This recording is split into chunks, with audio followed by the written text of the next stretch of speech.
عداوت مجھ سے کیوں اتنی، میں تو قرآن کا داعی ہوں، رسول اللہ کا وارث، صحابہ کا سپاہی ہوں۔ محترم حضرات، سامعین جمعہ، تمام قسم کی تعریفات، توصیفات، بڑائی، کبریائی، بزرگی، برتری، بلندی تنہ تنہا اس وحدہ لا شریک کے لائق اور زیبا ہے، جو اکیلا اس کائنات کا موجد، اکیلا اس کائنات کا پالنہار، اور اکیلا اپنے حکم سے، اپنی مرضی سے جب چاہے گا اس کائنات کا اختتام کر دے گا۔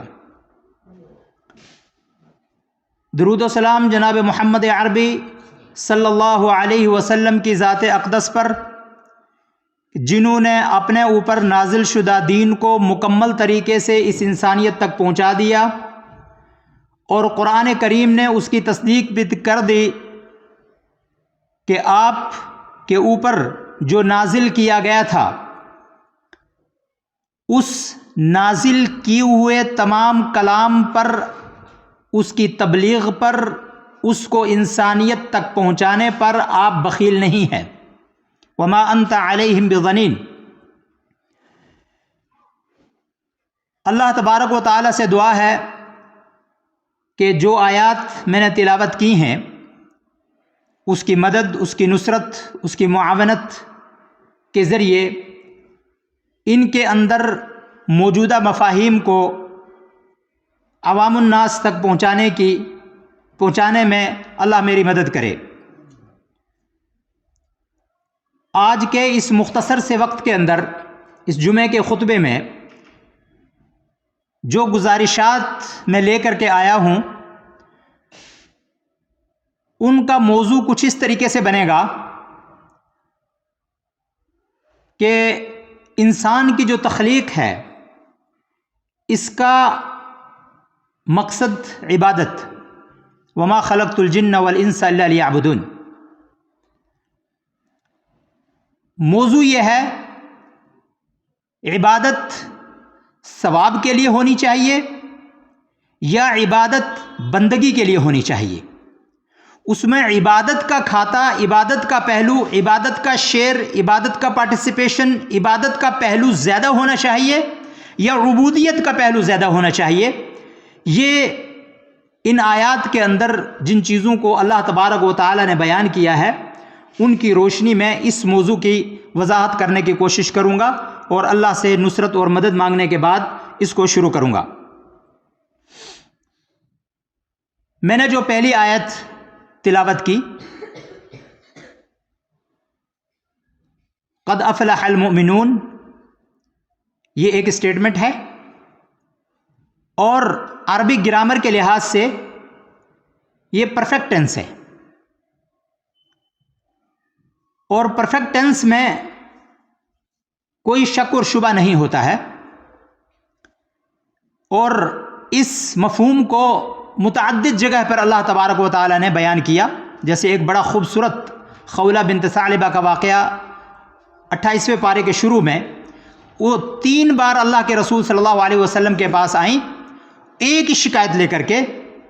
وہی نہیں آئی تھی تو جواب نہیں مل رہا تھا، پہلا مسئلہ تھا، نیا مسئلہ تھا، اور جب جواب آ گیا تو پرفیکٹ ٹینس میں آیا۔ قد سمع اللہ قول التی تجادلک فی زوجها وتشتکی الی اللہ۔ یہاں بھی اللہ تبارک و تعالی نے کہا قد افلح المؤمنون۔ یہ ایک اسٹیٹمنٹ ہے، لیکن یہ فلاح، یہ کامیابی، یہ نجات، یہ سرٹیفیکیشن، یہ کامیابی جڑی ہوئی ہے ایک الگ چیز کے ساتھ میں، اور اسی سے ہمیں یہ پتہ لگتا ہے کہ عبادت یا عبودیت، اس میں اصل ہے کیا ہے؟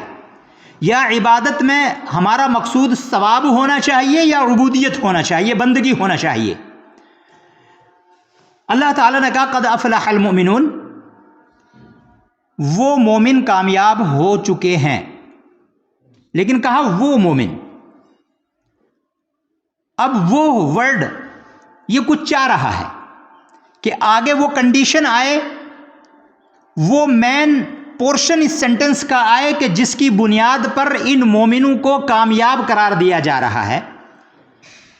وہ پوائنٹ الگ ذکر کیا اللہ تبارک و تعالیٰ نے، اور قرآن کا یہ اصول ہے جب بھی وہ ایک سٹیٹمنٹ دیتا ہے تو ساتھ میں اس کی دلیل بھی پیش کرتا ہے، لاجک بھی دیتا ہے، اور یہ آنے والے آیات میں بتانے کی کوشش کروں گا۔ اللہ تبارک و تعالیٰ نے کہا کہ قد افلح المؤمنون، وہ مومن کامیاب ہو گئے۔ کون سے مومن؟ الذین ہم فی صلاتہم خاشعون، یہ کنڈیشن ہے۔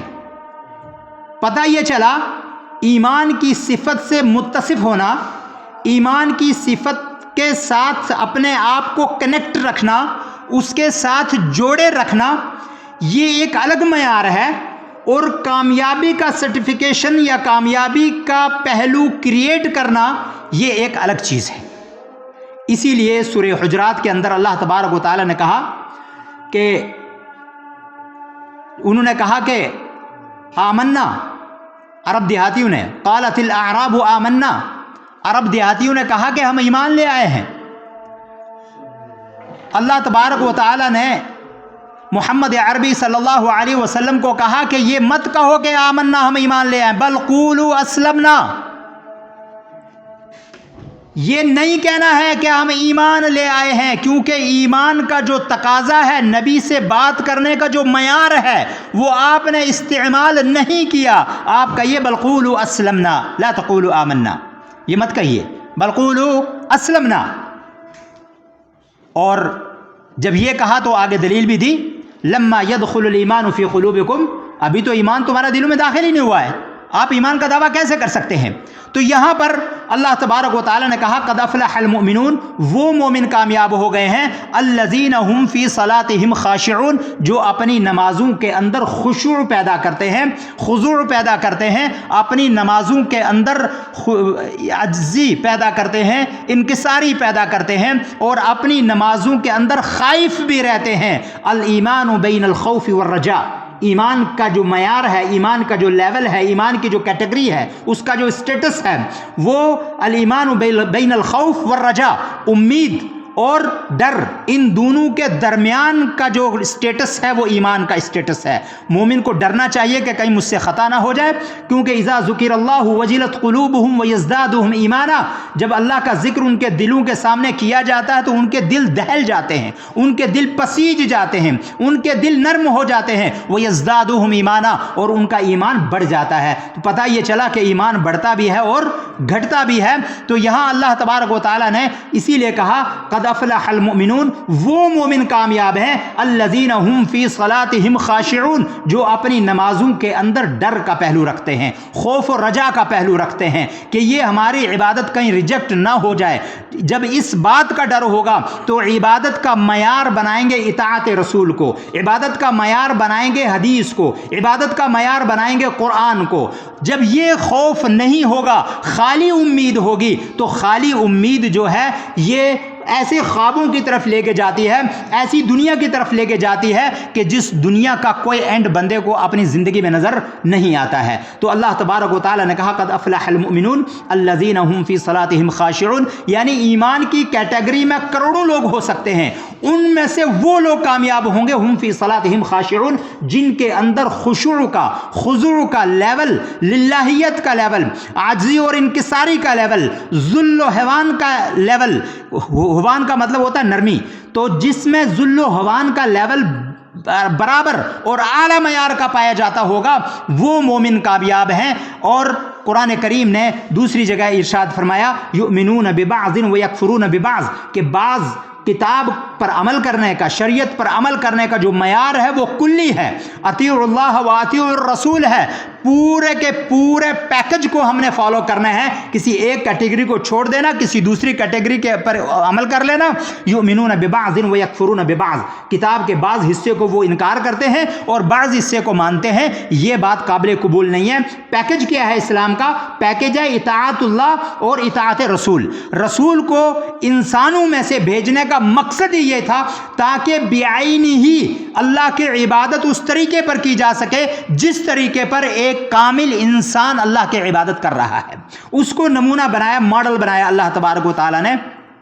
لہٰذا یہاں پر کیٹیگرائز کیا ہے مومنوں کے ساتھ، مومنوں کے گروپ کو الگ کیا اللہ تبارک و تعالیٰ نے ان لوگوں کے ساتھ میں الذین هم فی صلاتہم خاشعون، جو نمازوں میں خشوع رکھتے ہیں، خضوع رکھتے ہیں. پتہ لگا کہ سارے کے سارے مومنوں کے کامیابی کی گارنٹی نہیں ہے.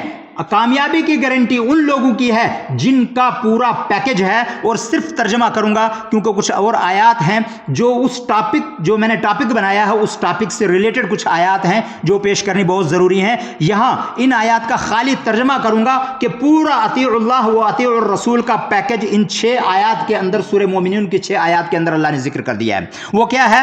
صرف ترجمے سے میں بات ختم کروں گا اس پر. قد افلح المؤمنون، کامیاب ہیں وہ مومن. کون سے مومن؟ الذین هم فی صلاتہم خاشعون، جو اپنی نمازوں کے اندر خشوع کا پہلو. اب خشوع اور خضوع کیا ہوتا ہے؟ بیسیکلی یہ 2 لفظ بڑے استعمال ہوتے ہیں، ان کا معیار کیا ہے؟ اپنا اپنا معیار ہے ان چیزوں کا کہ خشوع کیا چیز ہے اور خضوع کیا ہے. خضوع دل سے محبت اور عبادت. اس سے پہلے عبادت دیکھ لیجئے کہ دیکھیے عبادت کی تعریف جو سب سے جامع اور معنی میرے علم کے اعتبار سے، جو میں نے جتنا اسٹڈی کیا ہے اس کے اعتبار سے، اکارڈنگ ٹو مائی فلسفی، مائی آئیڈیالوجی، مائی اسٹڈی، اس کے اکارڈنگ عبادت کی سب سے اچھی تعریف مجھے اب تک جو لگی ہے، کسی دوسرے کے نزدیک کچھ اور ہو سکتی ہے، مجھے جو لگی ہے وہ عبادت کی تعریف ہے کہ جس کے اندر حد درجے کی محبت، حد درجے کی محبت اور حد درجے کی انکساری ہو، وہ عبادت سب سے محفوظ ہے. اور وَالَّذِينَ هُمْ أَشَدُّ حُبًّا لِلَّهِ، یہ قرآن کریم کے اندر بھی ہے لیکن بات دوسری طرف نکل جائے گی. تو عبادت میں 2 پہلو عبادت کے اندر ہونے بہت ضروری ہیں. ایک انتہائی محبت، بے پناہ محبت، کہ اس محبت کے سامنے کائنات کی ساری چیزیں ختم ہو جائیں. کیونکہ جب ہم اللہ اکبر کہتے ہیں، اس اللہ اکبر کا مطلب کیا ہوتا ہے؟ نہ میرا کاروبار بڑا ہے، نہ میری ڈیوٹی بڑی ہے، نہ میری پوزیشن بڑی ہے، نہ میری کرسی بڑی ہے، نہ میری گاڑی بڑی ہے، نہ میرا مکان بڑا ہے، نہ میری دنیا بڑی ہے. سب سے بڑا اگر کائنات میں کوئی ہے تو اللہ کی ذات ہے. اللہ اکبر. اور جب سلام پھیرتے ہیں، اور اس کا اصول ہے یہ کہ تحریمها التکبیر و تحلیلها التسلیم، یہ اصول ہے، فقہ کا اصول ہے. یہ کیا اصول ہے؟ تحریمها التکبیر. اس دنیا کے لوازمات جو ہمارے ساتھ کنیکٹڈ ہیں، کلوزلی کنیکٹڈ ہیں، جو ہمارے ساتھ جتنی بھی چیزیں دنیا کی، تحریمها التکبیر. جب بندہ اللہ اکبر نماز میں کہہ دیتا تو ساری کی ساری حرمت کے درجے میں چلی جاتی.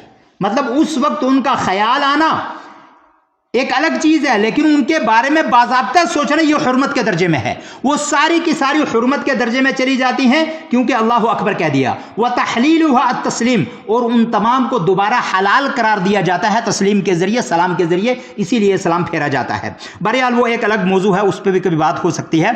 تو سب سے مین، سب سے امپورٹنٹ چیز جو ہے وہ اللہ تبارک و تعالیٰ کے قانون کا پیکج پورا کا پورا فالو کرنا، اور وہ ہے اطیع اللہ و اطیع الرسول. اسی لیے اللہ تبارک و تعالیٰ نے یہاں پر اس پورے پیکج کو ذکر کیا. قد افلح المؤمنون، وہ مومن کامیاب ہیں. الذین هم فی صلاتہم خاشعون، جو اپنی نمازوں میں خشوع اور خضوع سے کام لیتے ہیں. ہاں تو بات گئی تھی خشوع اور خضوع پہ.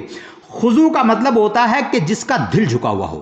خشوع کا مطلب ہوتا ہے کہ کپڑے اچھے ہوں، عطر لگا ہوا ہو، اچھا لباس ہو، خوبصورت پاکیزہ جگہ ہو، خوشبو آتی ہو اس جگہ سے، اور سیپریٹ جگہ ہو، ڈسٹربنس کی جگہ نہ ہو. یہ سارا کا سارا خشوع میں آتے ہیں. جو ظاہر ہے وہ خشوع میں ہے، اور خضوع کے اندر جو دل ہے ہمارا، جو سوچ ہے ہماری، جو فکر ہے ہماری، جو آئیڈیالوجی ہے ہماری، جو ٹینڈنسی ہے ہماری، جو مزاج ہے ہمارا، وہ مزاج بھی جھکا ہوا ہو. اس مزاج کے اندر بھی وائلیشن نہ ہو، اس مزاج کے اندر بھی سیپریشن نہ ہو، اس مزاج کے اندر وہ تنہائی کا عنصر نہ ہو کہ جو تنہائی کا عنصر دنیا میں لے کے چلا جاتا ہے، بلکہ جو اللہ کی طرف لے کے آتا ہے.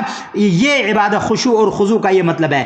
دکھنے والی اچھی چیزیں عبادت کے لیے وہ خشوع میں آتی ہیں، اور اندرونی ایریا جس کو اللہ جانتا ہے اور جس کے اوپر منحصر ہے عبادت کا قبول ہونا اور عبادت کا ریجیکشن ہونا، یہ خضوع کے اندر آتا ہے. تو اللہ تبارک و تعالیٰ نے یہاں کہا جو نماز میں خشوع اور خضوع سے کام لیتے ہیں. والذین هم عن اللغو معرضون. دوسرا پوائنٹ، کون سے مومن کامیاب ہیں؟ لغو، عن اللغو معرضون، جو لغویات سے، لغویات چھوٹی چھوٹی چیزیں ہوتی ہیں جن کو ہم بالکل جو ہے وہ we don't pay any kind of attention to them, کچھ بھی اٹینشن نہیں دیتے ہیں ہم ان کو، لیکن اس کے باوجود وہ کہیں شیطان کی عبادت جیسی چیزوں میں شمار جو ہے وہ ہو جاتی ہیں۔ تو لغویات سے، جیسے اللہ تبارک و تعالیٰ نے متعدد جگہ پر قرآن کریم کے اندر ان چیزوں سے جو ہے اعلموا انما الحیات الدنیا لعب ولہو وزینۃ وتفاخر، جو لہو ہے وہ لغو ہے، لہو اور لغو دونوں ایسی چیزیں ہیں جو بیکار قسم کی چیزیں ہیں جن کا کوئی معنی اسلام کے اندر ہے نہیں۔ تو لغویات سے ان کو ہم کبھی کبھی ہلکا سمجھتے ہیں، میری قسم تیری قسم فلاں کی قسم، ایسا ویسا، آنکھ پھڑک رہی ہے تو ایسا ہو گیا، بلی گزر گئی ہے تو ایسا ہو گیا، ان کو ہم چھوٹی چیزیں سمجھتے ہیں، لیکن یہ چیزیں عظیم ترین چیزیں ہیں کہ جن کا دھیان رکھنا بہت ضروری ہے۔ لہٰذا لغو سے مراد یہ ہے، لغویات جو بیکار کی باتیں ہیں، غیر فائدہ مند باتیں ہیں، اس کی لغویات کی سب سے اچھی تعریف یہ ہے کہ جن چیزوں کا کوئی شرعی فائدہ نہ ہو ان کو لغویات میں شمار کیا جاتا ہے۔ اور ایک اور اصول یاد رکھیے گا کہ سیئات الابرار حسنات الابرار سیئات المقربین، حسنات الابرار جو ہوتی ہیں، جو نیک لوگوں کی نیکیاں ہوتی ہیں، بہت سارے نیکیوں کا ایک لیول ہے، اسی لیے اللہ تبارک و تعالیٰ نے کہا ان المتقین فی جنات النعیم، متقی ڈائریکٹ جنتی ہوں گے۔ اور جو معیار دیا انسانیت کو، جو معیار دیا وہ بھی تقوی کا دیا، ان اکرمکم عند اللہ اتقاکم، تم میں سب سے زیادہ مکرم، سب سے زیادہ باعزت، سب سے زیادہ بامشرف انسان وہ ہوگا اتقاکم۔ یہ سپرلیٹو ڈگری استعمال کی ہے، یہ عام سے کا نہیں ہے، سپرلیٹو ڈگری میں کہا اللہ تبارک و تعالیٰ نے جو سب سے زیادہ اللہ سے ڈرنے والا ہوگا، جو سب سے زیادہ متقی ہوگا، وہی جو ہے اللہ کے نزدیک باعزت ہوگا، باقی دنیا کے نزدیک جو بندہ باعزت بنتا رہے اس کا کوئی معنی نہیں ہے۔ تو یہ تقوی کے، نیک ہونے کے، صالح ہونے کے معیار ہیں، درجات ہیں، اور وہ درجات فکس کرتا ہے قرآن کریم۔ تو اسی کو اللہ تبارک و تعالیٰ نے یہاں ذکر کیا، عن اللغو معرضون، جو لغویات سے اعراض کرتے ہیں، اعرض یعرض، اعراض اوائڈ کرنا، الگ رہنا، جدا رہنا اس سے۔ والذین هم عن اللغو معرضون، وہ مومن بھی کامیاب ہیں جو لغویات سے بچتے ہیں۔ اور والذین هم للزکاة فاعلون، جو اللہ تبارک و تعالیٰ کے دیے ہوئے مال میں سے اللہ کا حق 2.5% دے دیتے ہوں۔ اب 2.5% اللہ تبارک و تعالیٰ نے وہ بھی سال کے میں ایک بار جو ہے وہ ضروری قرار دیا گیا ہے، کیونکہ یہ پلر آف اسلام میں سے، اسلام کی بنیاد جن 5 چیزوں کے اوپر ہیں ان میں سے ایک زکوٰۃ بھی ہے۔ تو اللہ تبارک و تعالیٰ نے کہا کہ جو مومن اپنی نمازوں میں ڈرتے ہیں، خشوع اور خضوع سے نمازیں پڑھتے ہیں، ہم عن اللغو معرضون، لغویات سے بچتے ہیں، ہم للزکاة فاعلون، جو زکوٰۃ کے ادا کرنے والے ہیں، ہم لفروجہم حافظون، جو اپنی شرمگاہوں کی حفاظت کرتے ہیں۔ اس پر حدیث سن لیجئے، اللہ کے رسول صلی اللہ علیہ وسلم نے کہا اے مومنو، تم میں سے جو شخص 2 چیزوں کی ذمہ داری لے لے گا، میں جنت کی ذمہ داری لے لیتا ہوں، جنت کی گارنٹی لے لیتا ہوں کہ میں اس کو جنت دلوا دوں گا اگر 2 چیزوں کو حفاظت سے رکھ لو گے، ایک زبان اور ایک شرمگاہ۔ ان 2 چیزوں کی حفاظت اگر ہو جائے، اللہ کے رسول صلی اللہ علیہ وسلم نے کہا کہ میں محمد عربی صلی اللہ علیہ وسلم اس بات کی ضمانت دیتا ہوں کہ اگر صحیح معنی میں ان 2 چیزوں کا صحیح استعمال کسی نے دنیا کے اندر کر لیا تو میں جنت، اس کے لیے جنت کی ضمانت دیتا ہوں کہ میں اس کو جنت اللہ تبارک و تعالیٰ سے دلوا دوں گا۔ اور وہ کیا ہے؟ شرمگاہ ہے اور زبان ہے۔ اور جتنی بھی چیزیں ہو رہی ہیں، ہم اگر غور کریں گے تو یہ زبان ہر اس چیز کا محور ہے جو چیزیں دنیا کے اندر جو ہے وہ چل رہی ہیں۔ اور ایک وقت ہوگا، آج یہ زبان بول رہی ہے لیکن اس وقت یہ زبان بولے گی نہیں، ہماری کھال بولے گی، ہمارے ہاتھ بولیں گے، ہمارے پاؤں بولیں گے، ہمارے گھٹنے بولیں گے، ہمارا پیٹ بولے گا۔ اور اس میں بے شمار آیات اللہ تبارک و تعالیٰ نے مختلف پیرائے سے، اور ایک عام سی آیت میں پڑھنا چاہوں گا سورہ یاسین کو جو ہر بندہ پڑھتا ہے، نحن نختم علی افواہہم وتکلمنا بایدیہم وتشہد ارجلہم بما کانوا یعملون۔ ہم جس دن بندہ یہ چاہے گا کہ کچھ گڑبڑ کرے وہاں، تو وہاں گڑبڑ نہیں کر سکتا ہے۔ فعال لما یرید، وہ فعال ہے، اور ایسا فعال اس کی طرف میں جانا نہیں چاہوں گا، وہ دوسرا عربی کا پیٹرن ہے۔ تو اللہ تبارک و تعالیٰ نے کہا نحن نختم علی افواہہم، جب یہ گڑبڑ کرنا چاہے گا یا سوچے گا یا کرنے کی کوشش کرے گا، اس کی زبان پر مہر لگا دے۔ مہر لگانا کیا ہے؟ زبان کی بولنے کی طاقت چھین لے گا اللہ تبارک و تعالیٰ۔ اللہ تعالیٰ حکم دے گا ہمارے ہاتھوں کو، بولو، بتاؤ یہ کیا کیا کرتا تھا۔ تو یہی ہمارے دشمن ہیں، پاؤں ہی ہمارے دشمن ہیں. اسی لیے اللہ کے رسول صلی اللہ علیہ وسلم نے کہا کہ زبان کی حفاظت اور شرمگاہ کی حفاظت اگر کوئی کر لیتا ہے پورا کا پورا جسم سالم, اور جب جسم سالم رہے گا تو جنت کی ضمانت میں لیتا ہوں, کیونکہ جسم سالم رہا وہ پاک ہے, جب پاک ہے تو مرے گا تو ظاہر سی بات ہے اس نے جنت میں جانا ہے. تو اصول ایسا بتا دیا جیسے قرآن میں وہ ایک اصول بتاتا لا تقربا هذه الشجرہ. مقصود کیا تھا؟ نہ کھانا مقصود تھا, قریب جانے سے روکنا یہ مقصود نہیں تھا. مقصود کیا تھا؟ مقصود قرآن کیا تھا؟ مقصود الہی کیا تھا؟ کہ تاکہ یہ کھا نہ پائے, اس سے ایک اسٹیپ پہلے ہی اس کو روک دیا گیا کہ جب قریب جائے گا ہو سکتا ہے غلطی ہو جائے, اس لیے ایک اسٹیپ پہلے روکا گیا لا تقربا هذه الشجرہ, اس درخت سے قریب تم دونوں نے نہیں جانا ہے, نہیں کچھ کرنا ہے. لہٰذا ہو گیا, اس کی تفصیل میں نہیں جاؤں گا. لیکن اللہ تبارک و تعالیٰ نے کہا والذین هم لفروجهم حافظون, جو اپنی شرمگاہوں کی حفاظت کرتے ہیں, الا علی ازواجہم او ما ملکت ایمانہم, اور ان شرمگاہوں کے استعمال کا جائز اور بہترین طریقہ بتا دیا جو محبوب ترین طریقہ ہے, جس میں ثواب بھی ہے, جس کے اندر بے انتہا برکتیں اللہ تبارک و تعالیٰ نے رکھی ہیں, اور وہ شادی کا سلسلہ ہے. اللہ تبارک و تعالیٰ نے کہا الا علی ازواجہم, ہاں شرمگاہ کا استعمال اپنی بیویوں کے ساتھ آپ کر سکتے ہیں, او ما ملکت ایمانہم, یہ والی کنڈیشن آج پائی نہیں جا رہی لیکن حالات بن جائیں گے تو پائی جا سکتی ہے. یہ حکم منسوخ نہیں ہوا ہے, لہٰذا یہ حکم تا قیامت چلتا رہے گا. اگر ایسی کنڈیشن کبھی بنتی ہے دنیا کے اندر کہ مملوکیت کا, خادمیت کا وہ درجہ واپس آتا ہے,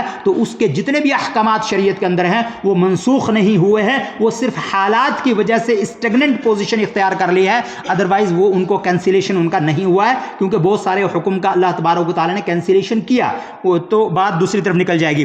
تو والذین هم لفروجہم حافظون الا علی ازواجہم او ما ملکت ایمانہم فانہم غیر ملومین. ان دو جگہوں پر شرمگاہوں کا استعمال یہ ملامت کے قابل نہیں ہے, ملامت اس پر نہیں ہوگی بلکہ اس پہ اجر و ثواب ہے. والذین هم لاماناتہم وعہدہم راعون, اور جو اپنی امانتوں کی حفاظت کرتے ہیں اور اپنے جو وعدے کرتے ہیں ان کی رعایت کرتے ہیں.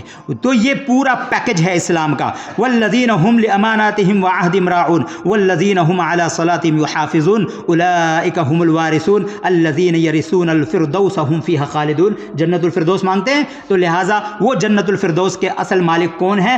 وہ مومن جو اپنی نماز میں خشوع اور خضوع رکھیں گے, لغویات سے بچتے رہیں گے, زکوٰۃ دیتے رہیں گے, اپنی شرمگاہوں کی حفاظت کریں گے, سوائے خادمات کے. تو خادمات اویلیبل نہیں ہیں, اس لیے وہ منسوخ بھی نہیں ہے, وہ حالات کا انتظار ہے, لیکن بیویوں کا جو کنڈیشن ہے وہ پائی جا رہی ہے, نکاح کی کنڈیشن موجود ہے. فإنہم غیر ملومین, تو ایسی صورت میں اس کا استعمال ملامت زدہ نہیں ہے. فمن ابتغى وراء ذلك فأولئک هم العادون. اب بیویوں کے اور لونڈیوں کے علاوہ جو چاہے گا وہ فَأُولَئِكَ هُمُ الْعَادُونَ, they are باغی, they are سرکش, insurgent, they are rebellion, they are refusal to the all certainties, to the all rules and regulations to make the human souls purified.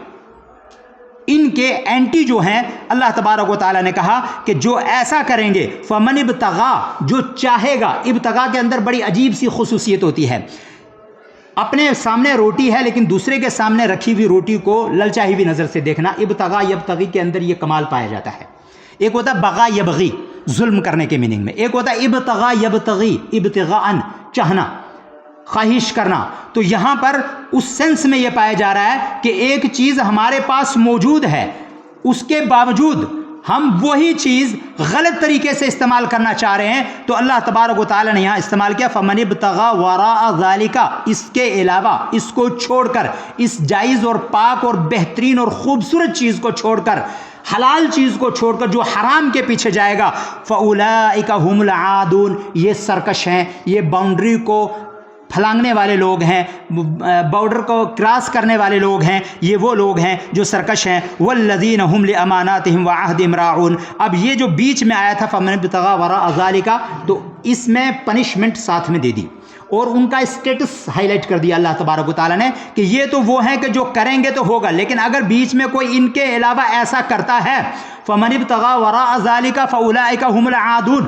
تو ان کو ہائی لائٹ کیا اللہ تبارک و تعالیٰ نے کہ ایسے کرنے والوں کا انجام کیا ہے, ان کی کاؤنٹنگ, ان کا شمار جو ہے وہ مومنوں کی صف میں نہیں ہوگا. اس لیے اسپیشلی فمن ابتغى وراء ذلك یہ پریڈیکیٹ ہے, سبجیکٹ اینڈ پریڈیکیٹ، سبجیکٹ کو بیان کرنے کے بعد پریڈیکیٹ کو ساتھ میں بیان کیا اللہ تبارک و تعالیٰ نے، اسٹیٹمنٹ دیا، ساتھ میں لاجک دے دیا، کیونکہ سیکوینس یہ چلا آ رہا ہے کہ جو ایسا کرے گا ایسا کرے گا ایسا کرے گا وہ مومن کامیاب۔ بیچ میں آیا فمن ابتغاء وراء ذلک، جو اس کے علاوہ جائے گا، بھائی جو اس کے علاوہ جائے گا کیا وہ مومنوں میں سے ہوگا یا نہیں ہوگا؟ اللہ تبارک و تعالیٰ کا وہ سرکش ہوگا، مومنوں میں تو اس کا کاؤنٹ ہی نہیں ہوگا۔ اس لیے یہاں پر یہ جملہ معترضہ کے طور پر اللہ تبارک و تعالیٰ نے یہاں پر اس کا ذکر کیا کہ اس کے علاوہ جو تلاش کرے گا اپنی خواہش کو پورا کرنا، فَأُولَٰئِكَ هُمُ الْعَادُونَ، یہ مومنوں میں سے نہیں ہے کہ غلطی سے کوئی اسی لسٹ کے اندر اس کو کاؤنٹ نہ کر بیٹھے، اور اس ڈاؤٹ کو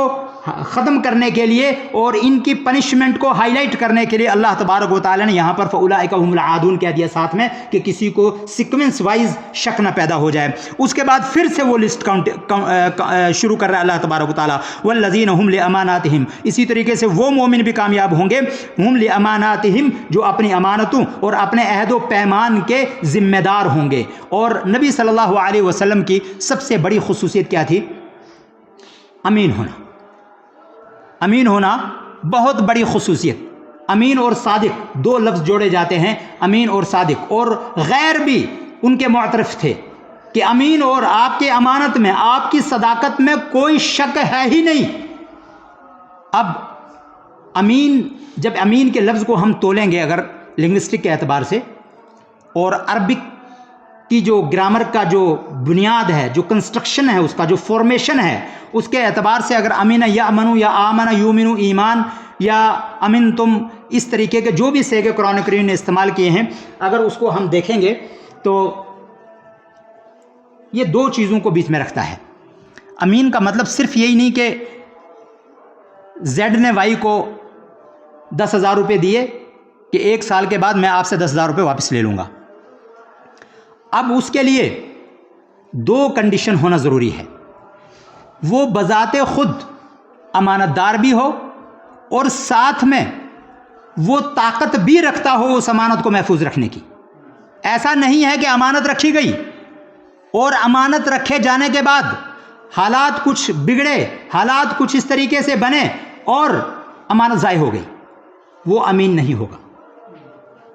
اور یہ معیار خود اس واقعے کے اندر موجود ہے کہ جس گھر کے اندر اپنے بستر کے اوپر علی المرتضیٰ رضی اللہ تعالی عنہ کو جناب محمد عربی صلی اللہ علیہ وسلم چھوڑ کے گئے تھے کہ یہ جو امانتیں ہیں یہ امانتیں لوٹا کر آنا ہے۔ اختلافات الگ چیز ہیں، ڈسپیوٹ الگ چیز ہے، ڈفرینسز الگ چیز ہیں، جو فیکٹ ہیں، حقوق ہیں، ڈفرینسز کی وجہ سے حقوق وائلیشن نہیں ہو سکتا، یہ اصول ہے۔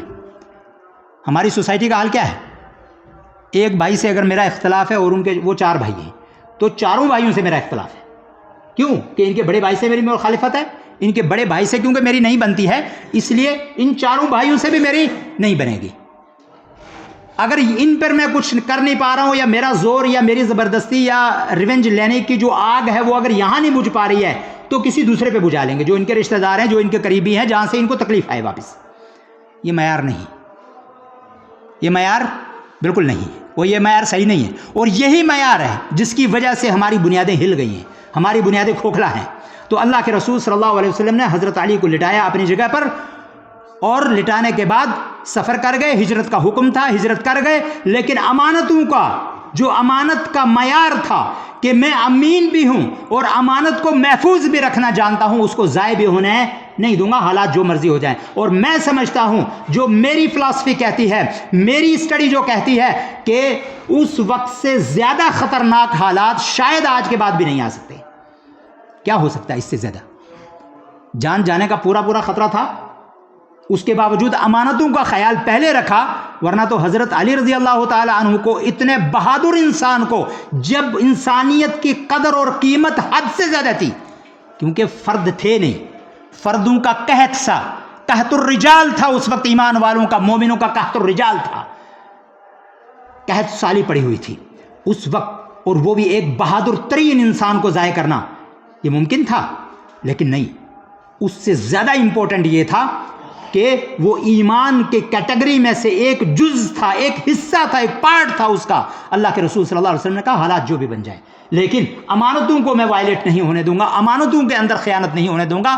تو صرف خود امین ہونا، خود امانت دار ہونا کہ میں گڑبڑ نہیں کروں گا، لیکن اگر مجھ سے کوئی چھین کے لے کے چلا جائے تو میں امین ہوں، اس کا مطلب امین تو ہوں لیکن محافظ نہیں ہوں۔ تو امین کے لیے امین بھی ہونا اور محافظ بھی ہونا ایٹ اے ٹائم ضروری ہے۔ یہی وجہ ہے کہ آپ صلی اللہ علیہ وسلم بہادر بھی تھے، آپ بہادر بھی تھے، آپ شجاع بھی تھے، آپ کے اندر صداقت، امانت اور قوت اور طاقت کا پورا عنصر موجود تھا، جس کی وجہ سے عرب اس بات کو مانتے تھے اور سمجھتے تھے۔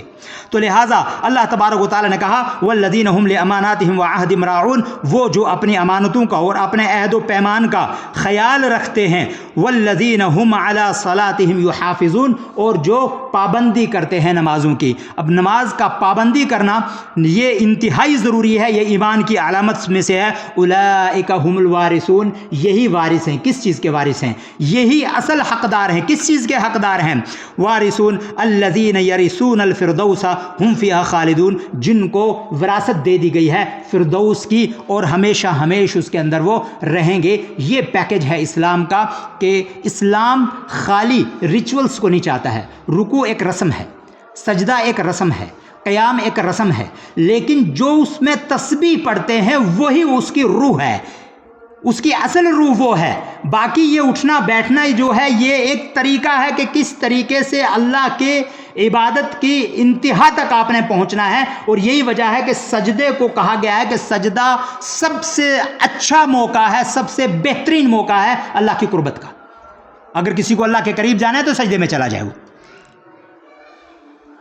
حضرت بلال کو اللہ کے رسول صلی اللہ علیہ وسلم نے یہ کہا تھا اعنی بکثرت السجود، میری مدد کرو، میری معاونت کرو زیادہ سے زیادہ سجدے کر کے، زیادہ سے زیادہ سجدے کر کے۔ تو اصل روح جو ہے وہ عبودیت ہے، بندگی ہے، عبادت تو اس کو شو کرنے کا ایک طریقہ ہے۔ عبادت ظاہر ہے، عبودیت ایبسٹریکٹ ہے، ایک کنکریٹ ہے۔ ہماری عبادت کے دو حصے ہیں، ایک کنکریٹ جو دکھتا ہے سامنے، نماز پڑھتا ہوا، رکوع کرتا ہوا، تلاوت کرتا ہوا، ذکر کرتا ہوا، اذان پڑھتا ہوا، قرآن کی تلاوت کرتا ہوا، کسی کو تبلیغ کرتا ہوا بندہ دکھے گا۔ ایک ہے کہ کس موٹیو کے ساتھ، اس کا موٹیو کیا ہے، کس موٹیو کے ساتھ وہ کام کر رہا ہے، وہ عبودیت ہے، وہی بندگی ہے۔ اور ہم ثواب کے لیے زیادہ کرتے ہیں، عبودیت اور بندگی کے لیے زیادہ نہیں کرتے۔ اور قرآن نے جو کہا، اللہ کے رسول صلی اللہ علیہ وسلم نے کہا کہ اگر بندہ ایک حرف پڑھے گا تو ایک حرف کے اوپر 10 نیکیاں ہیں۔ اور کہا کہ میں یہ نہیں کہتا ہوں، لا اقول، میں یہ نہیں کہتا ہوں کہ الف لام میم حرف، بل الف حرف، لام حرف و میم حرف، یہ 3 حرف ہے اور 3 حرف پڑھنے میں 30 نیکیاں آپ کو مل گئیں۔ لیکن نیکیاں ضروری نہیں ہیں کہ وہ کسی کو کامیاب بنا پائیں۔ معذرت کے ساتھ شاید بہت سخت ہوگا جملہ، ضروری نہیں ہے نیکیاں انسان کو کامیاب بنائیں۔ کامیابی عبودیت اور بندگی کے اندر ہے۔ اور دوسری آیت جس کو میں پڑھنا چاہ رہا ہوں، یہ وہ پیکج تھا جو میں نے ذکر کیا، فویل للمصلین الذین هم فی صلاتهم ساہون۔ ایک اسٹیٹمنٹ دیا، سبجیکٹ رکھا اور اس کے بعد اس کا کمپلیشن، اس کا پریڈیکیٹ بھی ذکر کر دیا اللہ تبارک و تعالی نے۔ کہا فویل للمصلین۔ اب یہ تو عجیب سی بات ہے کہ بھئی نمازیوں کے لیے تباہی ہو، بربادی ہو، ہلاکت ہو، تو یہ کیسے ہو سکتا ہے؟ اگر آدھا اسٹیٹمنٹ کوئی کہیں دے گا تو وہ تو کوئی نہیں سامنے والا مانے گا، لیکن اللہ تبارک و تعالیٰ نے اس کی دلیل دی ساتھ میں۔ فویل للمصلین، ان نمازیوں کے لیے ہلاکت ہے، تباہی ہے، بربادی ہے۔ ہم فی صلاتہم ساہون، جو لاپرواہی سے کام لیتے ہیں، بددلی سے کام لیتے ہیں، بے اعتنائی سے کام لیتے ہیں، بہت زیادہ دھیان نہیں رکھتے ہیں اس کے اندر، گئے پڑھ لیے ٹھیک ہے، نماز کا ٹائم کیا ہے نہیں ہے کوئی مطلب نہیں، رکوع ٹھیک ہو رہا ہے نہیں کوئی مطلب نہیں، سجدہ ٹھیک ہو رہا ہے نہیں، اس سے کوئی لینا دینا نہیں ہے، بس فارملٹی ادا کرنی ہے، قرض ہے دے دینا ہے، اس کے باقی کوئی دقت کی بات نہیں ہے۔ نہیں، اللہ تبارک و تعالیٰ نے کہا فویل للمصلین الذین هم فی صلاتہم ساہون، جو اپنی نمازوں کے اندر لاپرواہی برتتے ہیں۔ لاپرواہی کیا چیز ہے؟ ساہون، سہا یسہو کا مطلب ہے اصل میں بھلا دینا، مطلب جس کی فکر نہیں ہے۔ اب جس چیز کی ہمیں فکر ہوتی ہے تو بہت زیادہ کانشیس ہوتے ہیں، جس کی فکر نہیں ہوتی ہے تو ایسے کیجولی لے لیتے ہیں چیزوں کو۔ تو یہاں جو ساہون ہے وہ کیجولی لینے کے سینس میں اللہ تبارک و تعالیٰ نے استعمال کیا۔ تو یہ ساہون ہوتا کیا ہے بیسیکلی کہ ٹھیک ہے کوئی بات نہیں، انگریزی ہمارے بچے کی بہت اچھی ہونی چاہیے، عربک آتی ہے نہیں آتی ہے کوئی ضروری نہیں ہے، یہ لاپرواہی ہے۔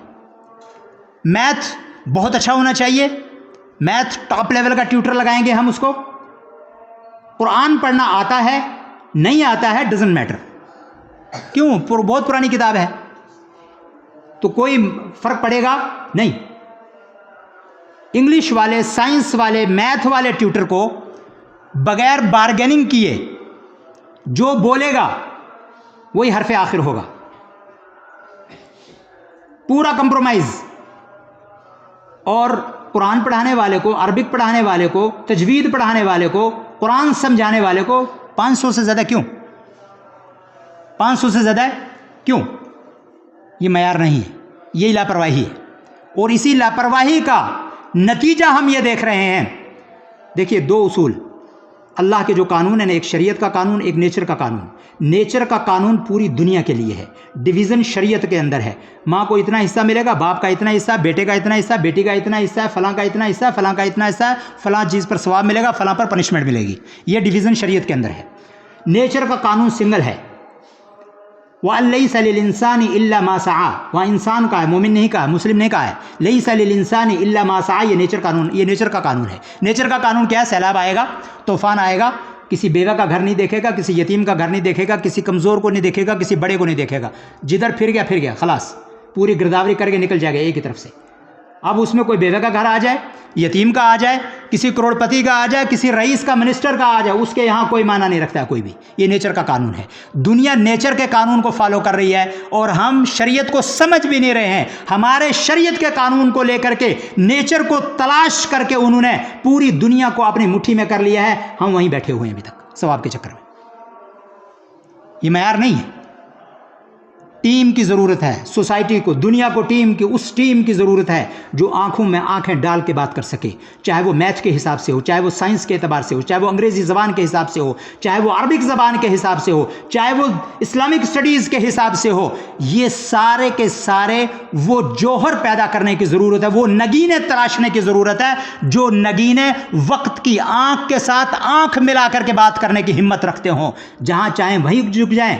کوئی دقت آ گئی، فلاں FIR لگ جائے گی، جا کے جوائننگ کر لی. کیا ہونے والا ہے اس سے؟ لا تشترون بآیات اللہ ثمنا قلیلا. چھوٹی چھوٹی قیمتوں پر، چھوٹی چھوٹی اپنی گزارشات پر، چھوٹی چھوٹی خواہشات پر اللہ کی آیات کو بیچ دیتے ہو، اللہ کے ایمان کو بیچ دیتے ہو.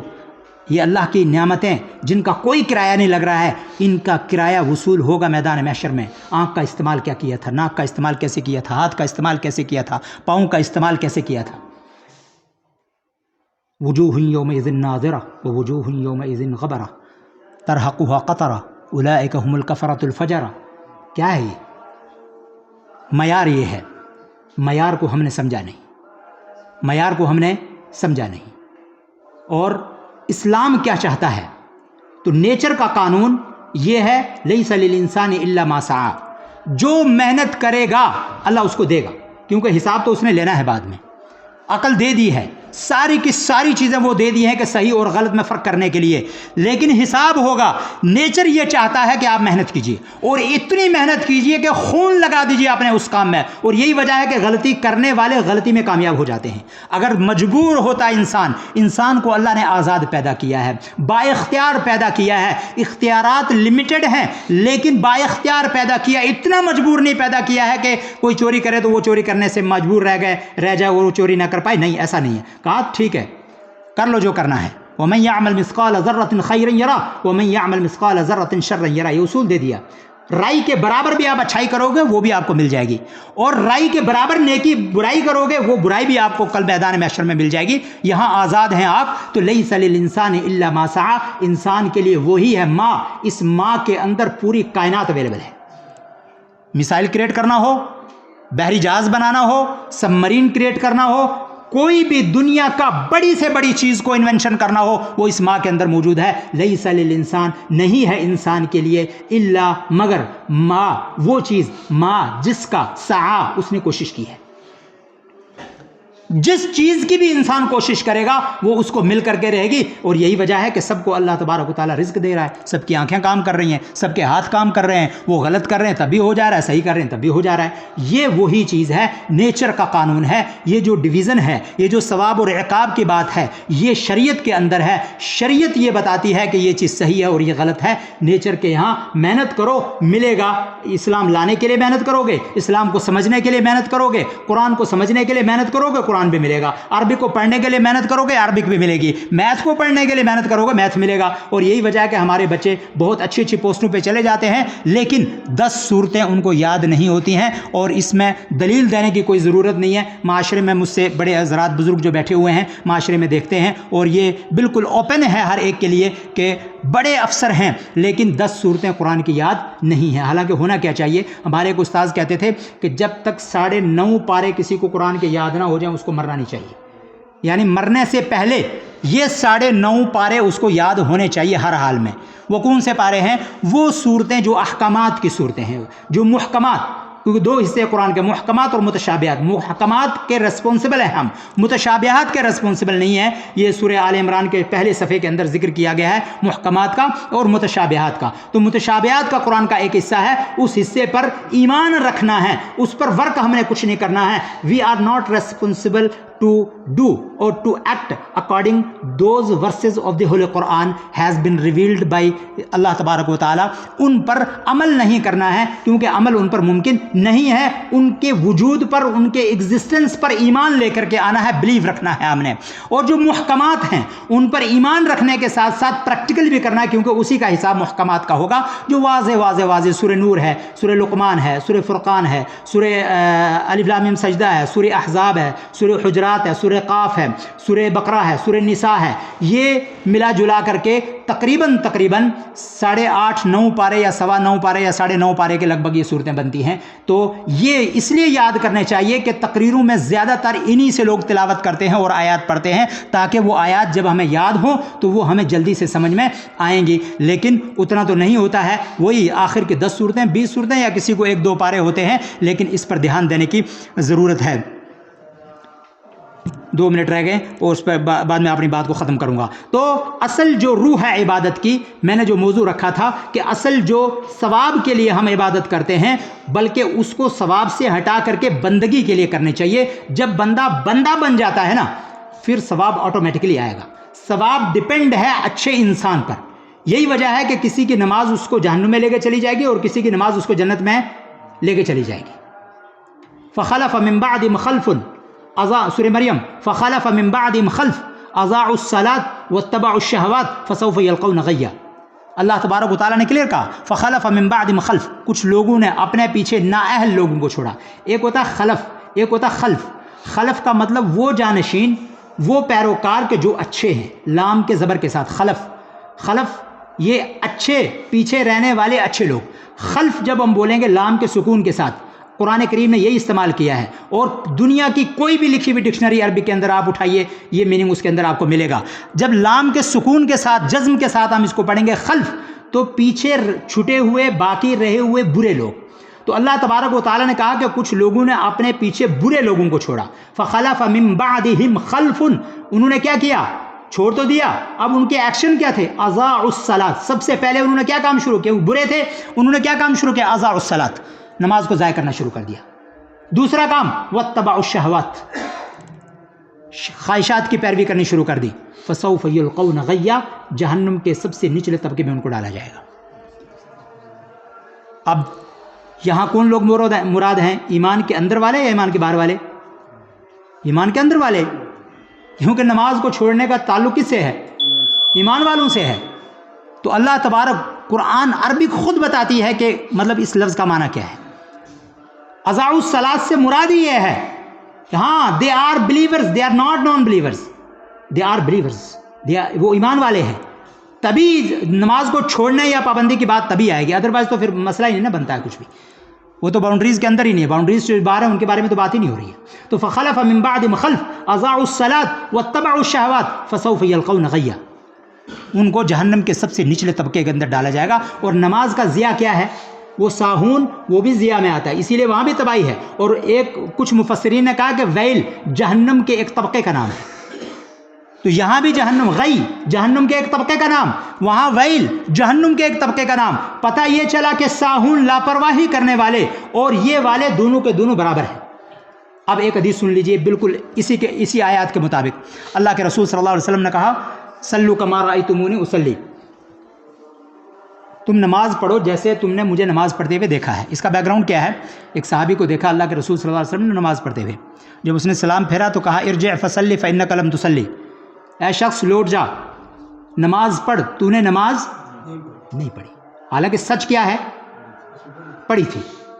پتہ یہ چلا کہ خالی نماز کا پڑھ لینا یہ کافی نہیں ہے، نماز کا صحیح پڑھنا یہ کافی ہے، یہ ضروری ہے. نماز صحیح کیسے ہوگی؟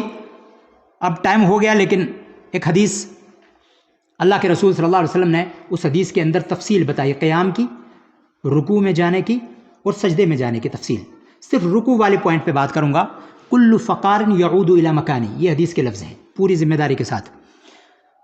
یہ کیا چیز ہے؟ فقار کیا چیز ہے؟ فقار یہ جو بیک بون ہے نا ہماری، اس بیک بون کے جو جوائنٹس ہیں، جب ہم نیچے ہوتے ہیں تو وہ ٹرن ہوتے ہیں اور جب اوپر ہوتے ہیں تو سیدھے ہو جاتے ہیں، ہمیں کوئی دقت نہیں ہو رہی ہے اور اللہ تعالیٰ کسی کو کوئی دقت نہ دے.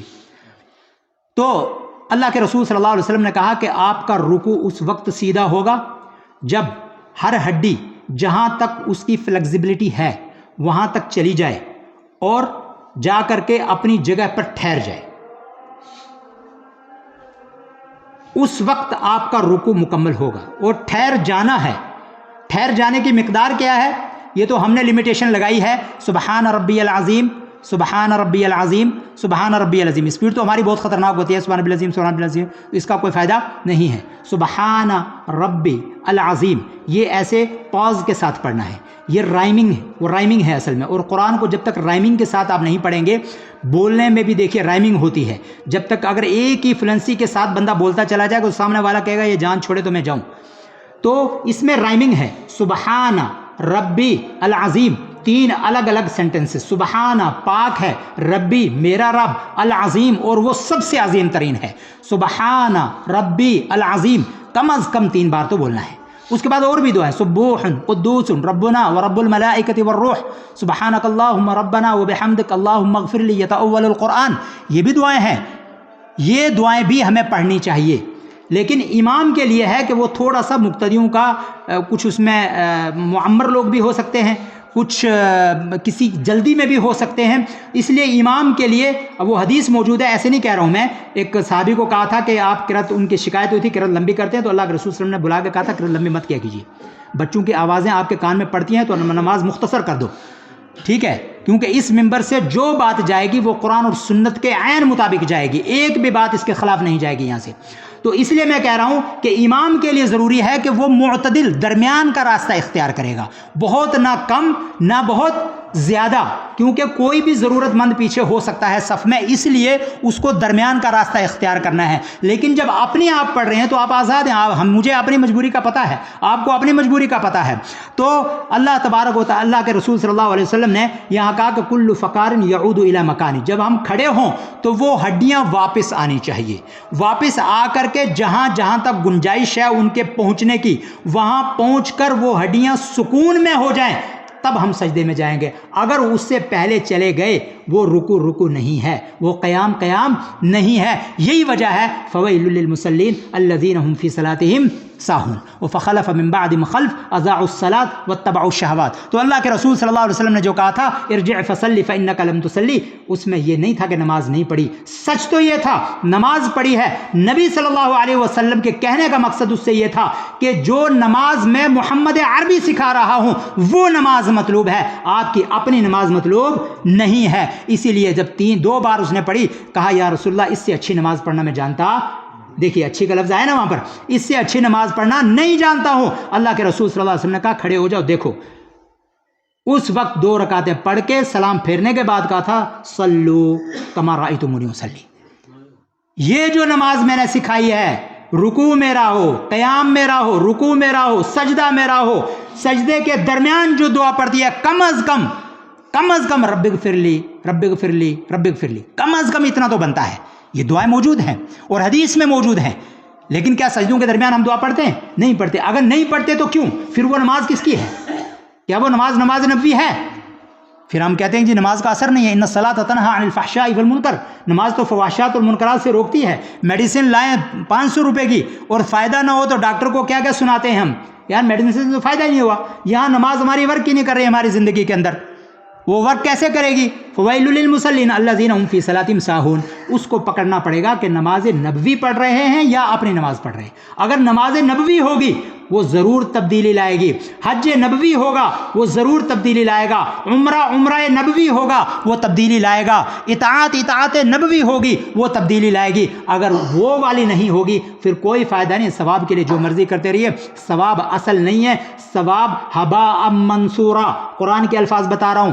بہت سارے اعمال لوگوں کے بڑی بڑی گٹھڑیوں میں لائے جائیں گے اور جب کھولے جائیں گے ہباء منصورا. ہبا منصور کہتے ہیں بکھرے ہوئے کو. ہبا کہتے ہیں مطلب پھونک ماریے تو اڑ جائے، کوئی حیثیت ہی نہ ہو جس کو ہبا کا لفظ استعمال کرتے ہیں. منصور نصر ینصر بکھیر دینا. منصور بکھری ہوئی چیز کو کہتے ہیں. پھونک ماریں گے تو اڑ جائیں گے ان کے اعمال. ان کے اعمال کی کوئی ویلیو نہیں ہوگی، ان کے اعمال کا کوئی وزن نہیں ہوگا. لہٰذا وہ اعمال ہوں گے کہ جو اپنے اعمال ہوں گے اس پر شریعت کی چھاپ نہیں ہوگی. اور شریعت مکمل اطاعت چاہتی ہے، محبت کے ساتھ اور شدت کے ساتھ اس کو چاہتی ہے. جب تک وہ محبت نہیں ہوگی اور وہ جھکاؤ نہیں ہوگا تب تک شریعت اس کو ایکسیپٹ نہیں کرتی ہے. اسی لیے اللہ تبارک و تعالیٰ، میں بات ختم کر رہا ہوں، وعباد الرحمن الذین یمشون علی الارض ہون. ہون کا لفظ بتانا چاہ رہا تھا جو پہلے بھی میں نے استعمال کیا تھا. وعباد الرحمن، رحمان کے بندے کون ہیں، ان کی صفات کیا ہیں؟ الذین یمشون علی الارض، جو جب زمین پر چلتے ہیں ہون، ان کے اندر نرمی، عاجزی، انکساری. ان کو یہ فکر ہوتی ہے کہ زمین کے جس انچ کے اوپر میرا پاؤں پڑ رہا ہے، اسی مٹی کے اندر، اسی طبیعت کے اندر مجھے جانا ہے، اسی سے مجھے پیدا کیا گیا ہے. کلکم من آدم و آدم من تراب، تم سب کے سب آدم کی اولاد ہو اور آدم کو مٹی سے پیدا کیا گیا ہے. لا فضل لعربی علی عجمی ولا اسود ولا احمر الا بالتقوی. کسی کالے کو گورے پر، کسی عربی کو اجمی پر، کسی اجمی کو عربی کے اوپر کوئی فضیلت نہیں ہے الا بالتقوی. ہاں، جو بالکل پائس ہو، جو بالکل پیوریفائی ہارٹ رکھتا ہو، جو بالکل سنسیئر ہارٹ رکھتا ہو. فاعبدوا اللہ مخلصین لہ الدین، خالص کرتے ہوئے دین کو، دین کے ٹھیکیداروں کو دین کی باؤنڈری سے باہر دھکیل کر کے ایک اللہ کا دین مانو. پھر دیکھیے کمال کیا ہوتا ہے زندگی کے اندر. ایک دعا ہم کریں اور وہ دعا قبول نہ ہو، میں اس کو تصور ہی نہیں کرتا. یہ ممکن ہی نہیں ہے کہ ایک مومن دعا کرے اور مومن کی دعا ریجیکٹ ہو جائے. نہیں. ہاں، ڈفرینٹ اشکال میں، ڈفرینٹ پوزیشن میں اس کے لیے مختلف چیزیں رکھی ہیں اللہ تبارک و تعالیٰ نے. اس کی طرف نہیں جانا چاہتا ہوں، ٹائم زیادہ ہو گیا ہے، معذرت کے ساتھ. تو کہنے کا مقصد یہ ہے کہ ثواب کے لیے نہ نماز پڑھیے، نہ حج کیجیے، نہ روزہ رکھیے، نہ کوئی بھی کام کیجیے. اللہ کی محبت کی خاطر، اللہ کی بندگی کی خاطر، اللہ کا بندہ بننے کی خاطر جب ہم کریں گے ثواب آٹومیٹکلی آئے گا. جیسے ہم بچے سے کہتے ہیں کہ آپ صلاحیت کے لیے پڑھیے، نمبر کے لیے مت پڑھیے. جب کسی بچے کے پاس صلاحیت ہوگی تو نمبر آٹومیٹکلی آئے گا. جب نمبر کے لیے پڑھے گا تو ضروری نہیں ہے کہ نمبر صحیح بھی آ جائیں، رٹا ہوا بھول بھی سکتا ہے. وہی پوزیشن، ایگزیکٹ مثال تو ممکن نہیں ہے، لیکن صرف سمجھانے کے لیے میں نے یہ مثال دی ہے، ورنہ قرآن کے مقابلے میں کسی مثال کی کوئی حیثیت نہیں ہے. تو اللہ تبارک و تعالیٰ کی عبادات کا جو معیار ہے وہ معیار وہ محبت اور جھکاؤ والا ہے. وعباد الرحمن الذین علی الارض یمشون علی الارض ہونا واذا خاطبهم الجاہلون قالوا سلاما. جب کوئی اڑیل سامنے آ جائے، السلام علیکم ورحمۃ اللہ وبرکاتہ، مجھے کچھ کام ہے، مجھے جانا ہے. سب سے اچھا بندہ. لہٰذا اگر کوئی غلطی کہنے میں، بیان کرنے میں ہوئی ہے، میں رب العالمین سے دعا کرتا ہوں کہ وہ میرے نفس کی طرف سے ہے اور شیطان کی طرف سے ہے، اور جو صحیح میسج میں دے پایا ہوں رب العالمین صرف تیری مدد سے ہوا ہے. اور رب العالمین تو ہم سب پر اس نیک عمل کے ذریعے رحم کرنا، کرم کرنا. جو ہماری سوسائٹی میں لوگ پریشان ہیں ان کی پریشانی کو دور کرنا، جو بیمار ہیں ان کو شفا کاملہ عاجلہ دائمہ مستمرہ عطا فرمانا، جو ہسپتالوں میں داخل ہیں میرے رب العالمین ان کی وہاں سے خلاصی کے جلد از جلد اسباب مہیا کر کر ان کو برات فرما اور ان کو نجات فرما اس مرض سے، اور جو جیلوں میں پھنسے ہوئے ہیں، کسی بھی مشکلات میں کسی بھی مصیبت میں پھنسے ہوئے ہیں میرے رب العالمین اس سے ان کو نجات عطا فرما، جو پریشان حال ہیں ان کی پریشانی کو دور فرما، جو قرض دار ہیں ان کے قرضے کی ادائیگی کی جائز اسباب مہیا فرما، جن رشتہ داروں کے درمیان دوری ہیں میرے رب العالمین اللہم الف بین قلوبہم، اللہم الف بین قلوبہم، یا اللہ ان کے دلوں کے اندر جوڑ پیدا کر دے، ان کے دلوں میں محبت پیدا کر دے ایک دوسرے کے لیے۔ وآخر دعوانا ان الحمد للہ رب العالمین۔